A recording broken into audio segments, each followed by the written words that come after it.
क्या आप जानते हैं कि एक नेक और पाकीज़ा लड़की जो सिलाई करती थी और हाफिज़े कुरान भी थी, लेकिन फिर भी उस पर अल्लाह का अजाब क्यों आया? इस वीडियो में हम आपको इस हैरान कर देने वाली घटना की पूरी कहानी बताएंगे। जानिए कि इस लड़की की नेक नियति और ताकवा के बावजूद उसे किस तरह की मुश्किलों का सामना करना पड़ा और इसका इलाही पैगाम क्या है। इस अनोखी और अलाहिदा वाकया को जानने के लिए वीडियो को आखिर तक देखें। आप खुद को एक दिलचस्प और फायदेमंद तजर्बा का हिस्सा पाएंगे।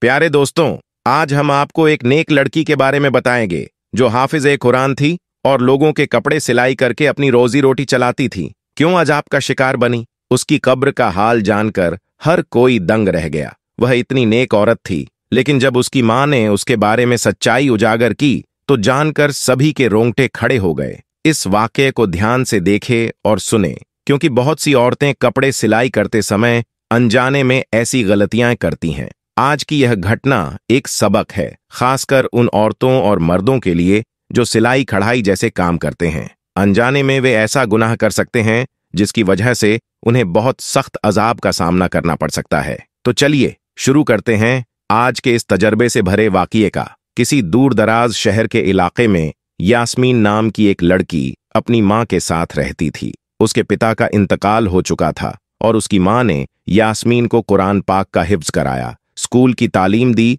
और सिलाई भी सिखाई। इसका मकसद था कि यास्मीन लोगों के कपड़े सिलाई करके और कुछ नहीं तो घर का खाना पानी चला सके, ताकि मां बेटी की रोजी रोटी चलती रहे। यास्मीन एक बहुत ही मेहनती और ईमानदार लड़की थी, जिसकी कुछ उसूल थे जिनसे वह कभी पीछे नहीं हटती। अभी भी उसके पास दो औरतें बैठी थीं जो बार बार कपड़े सिलाई के लिए इसरार कर रही थीं, लेकिन यास्मीन ने दो टोक लफ्जों में उन्हें जवाब दे दिया कि वह उनके कपड़े नहीं सिल सकती। औरतें फिर यास्मीन की मिन्नतें करने लगीं।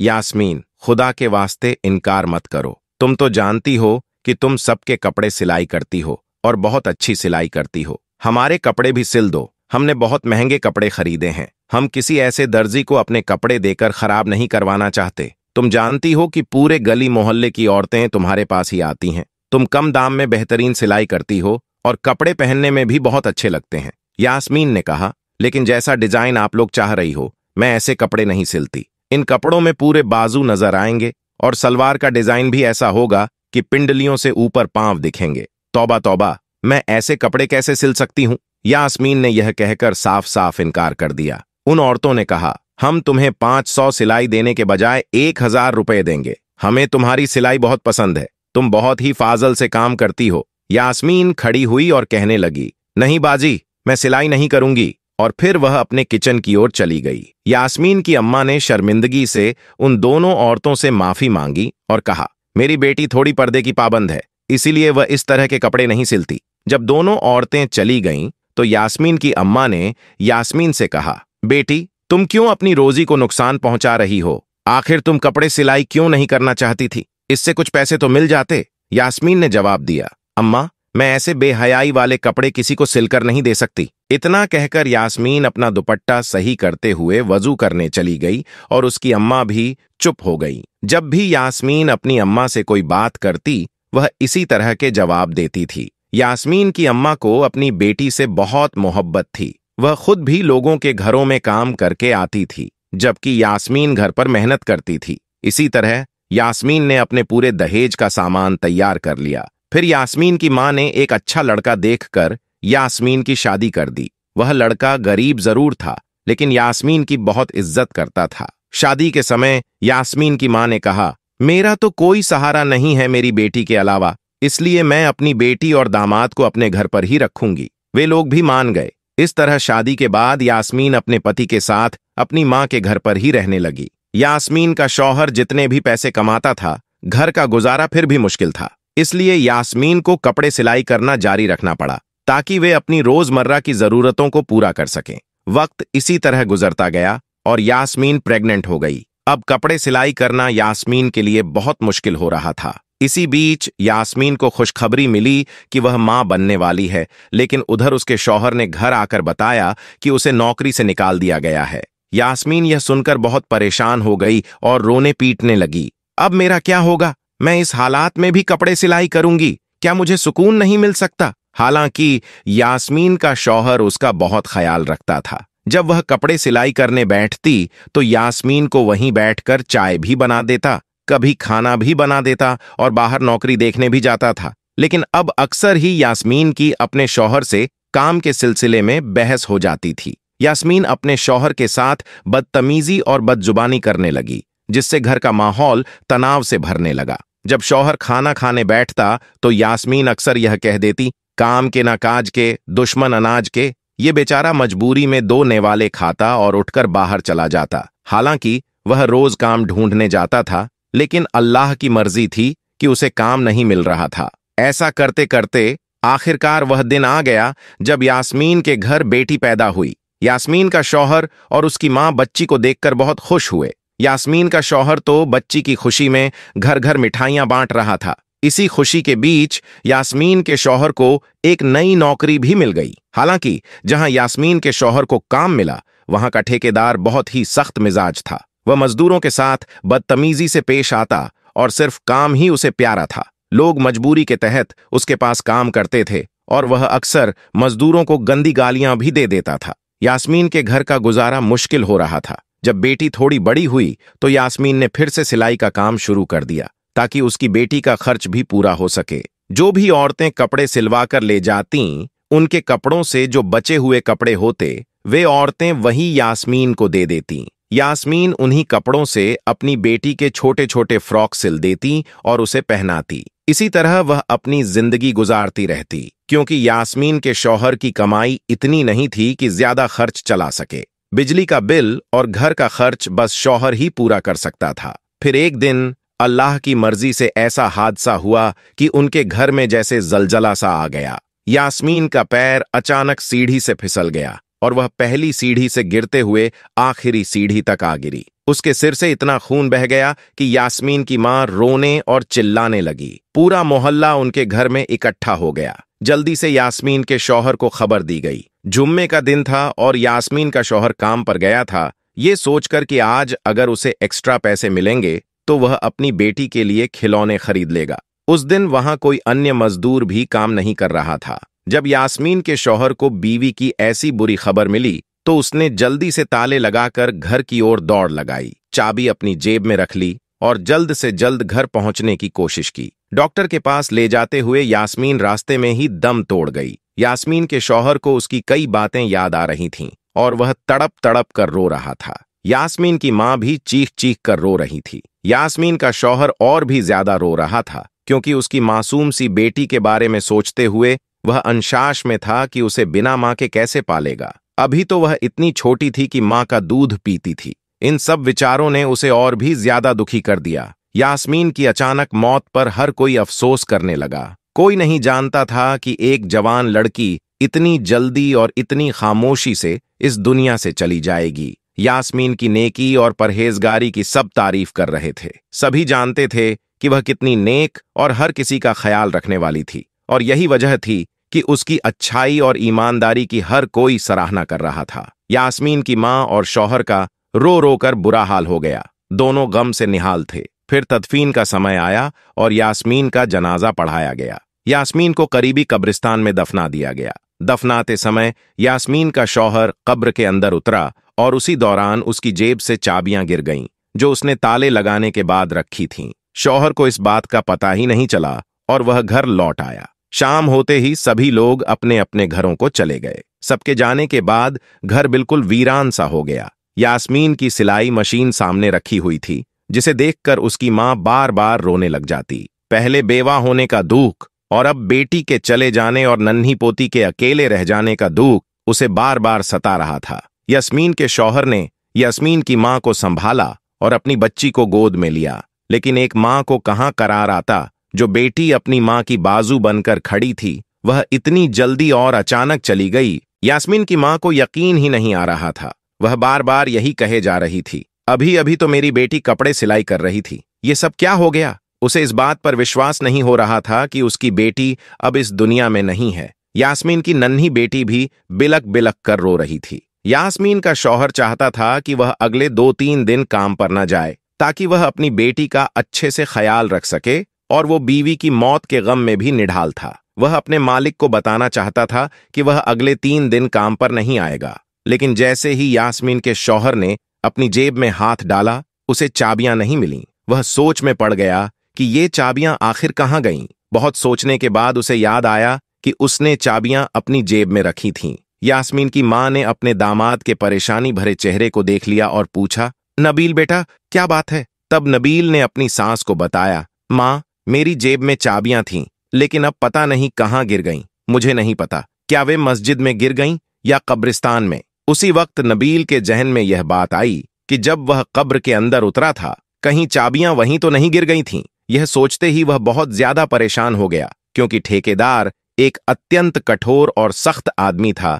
जिसने नबील को छोड़ना नहीं था। अगर चाबियां कहीं खो गईं तो ठेकेदार उसकी जान तक ले सकता था, क्योंकि उसे इंसान से ज्यादा उनके काम की फिक्र रहती थी। यही सोचते हुए नबील का फोन बज उठा। ठेकेदार ने कहा, सुबह तक काम पर लगाने के लिए मजदूर चाहिए। मुझे अभी रात को ही चाबियां चाहिए ताकि मैं बाकी के काम पर मजदूर लगा सकूं। यह सुनकर नबील का गला सूख गया। उसने चाबियों के खोने की बात नहीं कही और बस इतना ही कहा, मैं आपको चाबियां सुबह तक पहुंचा दूंगा। अब नबील को रात के अंधेरे में ही चाबियां तलाशनी थीं। उसने बहुत सोच विचार के बाद कब्रिस्तान की ओर रुख किया। रात के 1 बज रहे थे और यास्मीन की नन्ही बेटी अभी नानी के पास सो रही थी। यास्मीन का शौहर रात के 1 बजते ही कब्रिस्तान की ओर कदम बढ़ाने लगा। उसका दिल घबराहट और खौफ से भरा हुआ था। इससे पहले वह कभी इतनी रात को कब्रिस्तान नहीं आया था। यह कब्रिस्तान गांव से कुछ दूर था और उसे बिल्कुल भी समझ में नहीं आ रहा था कि वह क्या करे, लेकिन उसकी मजबूरी थी। कीमती चाबियां जो उसने अपनी लापरवाही से खो दी थीं। रात के 2 बजे तक चाबियों की तलाश करते हुए वह कब्रिस्तान में पहुंच गया। चारों ओर अजीब सी मौत की दहशत थी। यास्मीन के शौहर नबील का दिल धड़कने लगा। शाम को ही उसने अपनी बीवी को जिस कब्र में दफन किया था, वह अब उसी के करीब पहुंच गया। उसने पैरों की तरफ से खुदाई शुरू कर दी। उसका मकसद अपनी चाबियों को ढूंढना था। अभी उसने थोड़ा ही खुदाई की थी कि अली वहां पहुंच गया और गुस्से से पूछने लगा, तुम क्या कर रहे हो? क्या तुम कफन चोर हो? यास्मीन के शौहर ने घबराकर अपनी टॉर्च अली की ओर मोड़ी तो अली ने कहा, तुम वही हो ना जिसकी बीवी का शाम को इंतकाल हुआ था? यास्मीन का शौहर घबराकर कहने लगा, हाँ, मैं शाम को अपनी बीवी को यहां दफनाने आया था, लेकिन दफनाते समय कीमती चाबियां मेरी जेब से कब्र में गिर गई हैं। ये चाबियां मेरे लिए बहुत जरूरी हैं। मेहरबानी करके मेरी मदद करें। यह सुनकर गोरखन, जो वहां का रखवाला था, यास्मीन के शौहर की मदद करने लगा। दोनों ने मिलकर तेजी से कब्र खोद ली। गोरखन के साथ मिलकर यास्मीन के शौहर का डर कम हो गया और चाबी मिलने की उम्मीद भी बढ़ गई। कुछ ही देर में कब्र पूरी तरह खुल चुकी थी। जब यास्मीन के शौहर ने कब्र के अंदर का नजारा देखा तो उसके होश उड्डियाच गए। गोरखन ने जल्दी जल्दी कब्र में मिट्टी डालना शुरू कर दी और उसके पसीने छूटने लगे। वह कहने लगा, तुम्हारी बीवी कैसी औरत थी? इस कब्र में ऐसा अजाब हो रहा है कि मेरे खुद के होश उड्डियाच गए हैं। यास्मीन के शौहर को यकीन ही नहीं हो रहा था कि जो उसने देखा वह सच में उसकी बीवी के साथ हो रहा था। यास्मीन तो बहुत अच्छी और नेक थी। उसकी नेकी की हर कोई तारीफ करता था। उसने कभी ऐसा कोई गुनाह नहीं किया था जिसकी वजह से ऐसा हाल हुआ हो। वह गहरी चिंता और दुख में तड़पने लगा। मेरी बीवी को ऐसे कौन से गुनाह की इतनी बड़ी सजा मिल रही है? गोरखन ने सलाह दी, तुम चाबियों का कोई और इंतजाम कर लो। कब्र में चाबियां ढूंढना बहुत मुश्किल है। तुमने खुद देखा है कि इसका अजाब खत्म नहीं हो रहा और यह किस हाल में है। इसके लिए तौबा और इस्तगफार करो, और अगर कोई गुनाह है जो उसने अपनी जिंदगी में किया है तो उसके बारे में पता लगाओ ताकि उसकी मगफिरत हो सके। नबील, जो अब पूरी तरह से टूट चुका था, रोते रोते अपने घर वापस पहुंचा। यास्मीन की मां ने उसे देखा और चिंता में पूछने लगी, तुम इतनी रात तक कहां थे? मैं कब से तुम्हारे लिए परेशान हो रही थी। नबील यास्मीन की मां के कदमों में बैठ गया और कहने लगा, अम्मा, मेरा चैन और सुकून सब लुट गया है। और वह अभी भी बुरी तरह से कांप रहा था। यास्मीन की मां नबील की चिंता देखकर घबरा गई और पूछने लगी, बेटा बताओ तो सही, क्या माजरा है? तुम इतनी रात तक कहां थे? नबील ने बताया, मैं चाबियों की तलाश में कब्रिस्तान गया था, लेकिन वहां जाकर जो मंजर मैंने देखा, उसके बाद शायद मैं सारी जिंदगी सुकून की सांस ना ले सकूं। यास्मीन की मां भी डर गई और कहने लगी, पहेलियां ना बुझाओ, नबील बताओ तो सही क्या हुआ? नबील ने रोते हुए बताया, जब यास्मीन की कब्र खोदी गई ताकि चाबियों को तलाश किया जा सके, तो कब्र का मंजर देखकर मेरे होश उड़ गए। अम्मा, यास्मीन जैसी नेक औरत को इतना सख्त अजाब हो रहा था, मैं आपको बता नहीं सकता। यास्मीन के होठों पर आग जल रही थी और वह बुरी तरह चीखें मार रही थी। मैंने आग बुझाने की कोशिश की तो मुझे उसके स्याह होंठ नजर आए जो बहुत बड़े हो चुके थे, जैसे लटक गए हों, जबकि बाकी का जिस्म सलामत था। थोड़ी देर के लिए आग बुझी और फिर दोबारा भड़क उठी। पहले तो मैं समझ नहीं सका, यह खुदा की तरफ से अजाब है, लेकिन गोरखन ने बताया कि यह अजाबे इलाही है और सिर्फ इसके होठों को जला रहा है। नबील रोते हुए कहने लगा, अम्मा, समझ नहीं आता इसके होठों पर आग क्यों लगी थी। वह तो इन होठों से हर वक्त अल्लाह का जिक्र करती थी, बुराई नहीं करती थी। वह तो एक नेक औरत थी। यास्मीन की माँ और नबील दोनों सारी रात रोते रहे और अल्लाह ताला से यास्मीन की मगफिरत के लिए दुआएं मांगते रहे। फजर की अजान हुई तो यास्मीन की माँ ने कहा, मस्जिद के इमाम साहब को खामोशी से सारी बातें बताओ और पता करो क्या मामला है। मेरी बेटी के साथ ऐसा क्यों हो रहा है? क्या उससे कोई गलती हुई है? इमाम साहब बहुत ही नेक और पहुंचे हुए इंसान थे। यकीनन वह इस मसले का हल बता सकते थे। नबील ने सोचा कि इमाम साहब ही इस समस्या का समाधान कर सकते हैं। नमाज के बाद नबील ने इमाम साहब को रोक लिया और तन्हाई में उन्हें रोते हुए सारी बात बता दी। यह सुनकर इमाम साहब ने कहा, मैं यास्मीन की माँ से मिलना चाहता हूँ। नबील ने इमाम साहब को अपने घर ले जाकर यास्मीन की माँ से उनकी मुलाकात करवा दी। इमाम साहब ने पूछा, अम्मा बताओ, क्या यास्मीन कभी किसी की चुगली करती थी या ऐसा कोई गुनाह था जो उसके मुंह से होता हो? यास्मीन की माँ ने जवाब दिया, नहीं, मेरी बेटी सिर्फ सिलाई का काम करती थी। उसे इतनी फुर्सत कहाँ थी कि वह आस पड़ोस में जाए या अपनी सहेलियों को बुलाए। फिर इमाम साहब ने एक ऐसा सवाल पूछा जिससे यास्मीन की माँ चौंक गई। उन्होंने पूछा, क्या यास्मीन कभी किसी की अमानत को अपने पास रखती थी, यानी कोई बचा हुआ कपड़ा, कोई जोड़ा या लेस वगैरह? यास्मीन की माँ ने कहा, यास्मीन तो हमेशा बचे हुए कपड़े और धागे वगैरह सब कुछ वापस लौटा देती थी। जो कपड़ा उसे चाहिए होता था वह पूछ कर लेती थी। इमाम साहब ने जवाब दिया, सोच लो, कहीं कोई गलती तो हो सकती है जिसकी वजह से उसे ऐसा अजाब झेलना पड़ रहा है, लेकिन फिर भी वह जानबूझकर ऐसा कोई गुनाह नहीं कर सकती थी। अमानतों के मामले में हमें सख्ती से सवाल जवाब करना होगा। मुझे लगता है कि यहाँ कोई अमानत का मामला है, क्योंकि यास्मीन की नेकी से मैं खुद वाकिफ हूँ। मैंने उसे कुरान पाक हिफ्स सिखाई थी। फिर इमाम साहब ने कहा, बीवी, अगर तुम कोई ऐसी बात सोच सको जो यास्मीन के होठों से जुड़ी हो तो बताओ। यास्मीन की माँ बहुत सोच में पड़ गई और फिर बोली, हाँ, एक आदत थी जिससे मुझे बहुत चिढ़ थी। यास्मीन कैंची की बजाय अपने मुंह से धागा तोड़ती थी और जो धागे के छोटे छोटे रेशे रह जाते थे उन्हें वह अपने दांतों में छुपा कर रखती थी। अक्सर मैंने उसे ऐसा करते हुए देखा था। यास्मीन की माँ ने कहा, वह बार बार कैंची नहीं उठाती थी बल्कि मुंह से धागा खींचकर तोड़ देती थी और फिर उसी धागे को मुंह से चबाकर थूक देती थी। मैंने उसे कई बार समझाया कि इस तरह होंठ भी कट सकता है, लेकिन वह अपनी आदत में पक्की हो चुकी थी। इमाम साहब ने सुना और कहा, तो फिर हो सकता है कि यह अजाब उसी धागे के झर्रे की वजह से हो। जब यास्मीन की मौत हुई थी तो वह कपड़े सिलाई करती करती सीढ़ियों की तरफ गई थी। शायद उसकी मौत के वक्त उसके मुंह में वह धागे का जरा सा टुकड़ा रह गया हो और इसी वजह से उसे अजाब हो रहा हो। सिलाई के बचे हुए सामान के साथ धागे का एक छोटा सा टुकड़ा भी उस शख्स की अमानत कहलाता है जो कपड़े की सिलाई के पैसे देता है। इसलिए सारी बची हुई चीजों की तरह धागा और अन्य चीजें भी वापस करना जरूरी है। फिर इमाम साहब ने सलाह दी, बेहतर होगा कि आप लोग मगफिरत की दुआ करें और उन लोगों से बात करें जिन्होंने यास्मीन से कपड़े सिलवाए थे। उन्हें यास्मीन की आदत के बारे में बताएं और माफी मांगें। यास्मीन की माँ बहुत परेशान हो गई। उन्हें यह मामूली सी बात लग रही थी, लेकिन यह जानकर कि यास्मीन को इतनी सख्त सजा मिल रही थी, उनका मन आश्चर्यचकित और चिंतित हो गया। यह उनके वहम और गुमान से भी परे था कि इतनी मामूली सी बात के लिए यास्मीन को इतना बड़ा अजाब भोगना पड़ेगा। फिर यास्मीन की माँ ने उन सभी लोगों को अपने घर बुलाया जिनके यास्मीन ने कपड़े सिलाई किए थे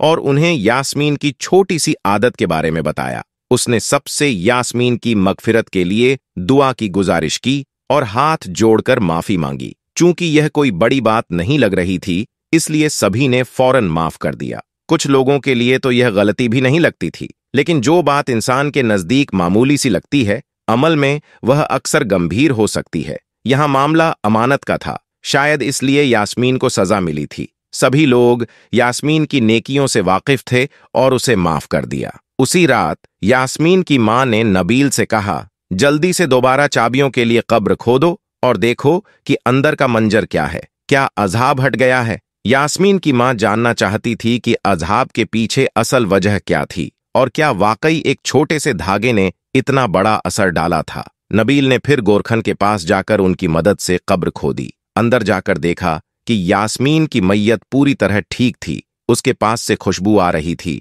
और किसी भी प्रकार का अजाब बाकी नहीं था। इसके अलावा नबील ने देखा कि चाबियां भी उसी कब्र में पड़ी हुई थीं। इस तरह यास्मीन की मां को यह यकीन हो गया कि उसकी बेटी को जो सजा मिल रही थी वह केवल एक छोटे से गुनाह के कारण थी। अब यास्मीन की मैयत शांत थी और उसकी आत्मा को सुकून मिल गया था। नबील ने चाबियां उठाईं, कब्र को ठीक से बंद किया और घर वापस आकर यास्मीन की मां को सारी स्थिति समझाई। यास्मीन की मां ने अल्लाह का शुक्र अदा किया कि उनकी बेटी से अजाब हट गया। जब गांव वालों को इस घटना के बारे में पता चला तो हर कोई आश्चर्यचकित रह गया, यह जानकर कि एक नेक औरत को अमानत की वजह से इतना सख्त अजाब भुगतना पड़ा। उन्होंने अपने खुदा से तौबा और इस्तगफार किया और अपने कामों को सुधारने की कोशिश की। उस दिन के बाद से गांव में अमानत की अहमियत को लेकर सभी बहुत सतर्क हो गए। किसी के पास भी किसी की छोटी सी चीज होती तो उसे तुरंत वापस किया जाता। यास्मीन अब इस दुनिया में नहीं रही थी, लेकिन उसने अपनी मां और शौहर को बहुत उदास कर दिया था। यास्मीन की बेटी और शौहर, साथ ही उसकी मां, उसे हर वक्त याद करते रहते थे। यास्मीन तो जैसे एक फूल थी जिसकी खुशबू हर तरफ बिखरी हुई थी। उसके जाने के बावजूद लोग उसे नहीं भूल पाए थे। नेकियों और अच्छे आचरण के कारण वह सबके दिलों में आज भी जीवित है। वह अब जन्नत में किसी ऊंचे मुकाम पर होगी। छोटा सा गुनाह जो कि एक धागे के टुकड़े को मुंह से तोड़ने के बाद उसका रेशा रह जाने के रूप में हुआ था, उसकी सजा उसने भुगत ली थी। कहने को यह एक मामूली बात थी, लेकिन इसका महत्व और असर बहुत गहरा था। अक्सर सिलाई करने वाली औरतों के साथ यही मामला होता है। मैंने खुद देखा है कि बहुत सी औरतें धागा मुंह से काटती हैं, लेकिन क्या किसी ने सोचा है कि यह मामूली सी आदत भी इंसान को अल्लाह के सामने जवाबदेह बना सकती है। एक छोटा सा धागे का रेशा भी अमानत का हिस्सा है और यह मामला कब्र तक जा सकता है। इस छोटी सी लापरवाही की वजह से भी अल्लाह का अजाब हो सकता है। इसलिए आज की यह वीडियो हर उस शख्स के नाम है जो सिलाई और कढ़ाई का काम करता है। अगर आप भी ऐसी कोई गलती करते हैं तो खुदा के लिए ऐसी गलती न करें। तो दोस्तों, आपका इसके बारे में क्या कहना है, कमेंट में जरूर बताइए। साथ ही वीडियो को लाइक करें, शेयर करें और चैनल को सब्सक्राइब भी जरूर करें। इंशाअल्लाह जल्द मिलेंगे एक नई वीडियो के साथ। तब तक के लिए अल्लाह हाफिज।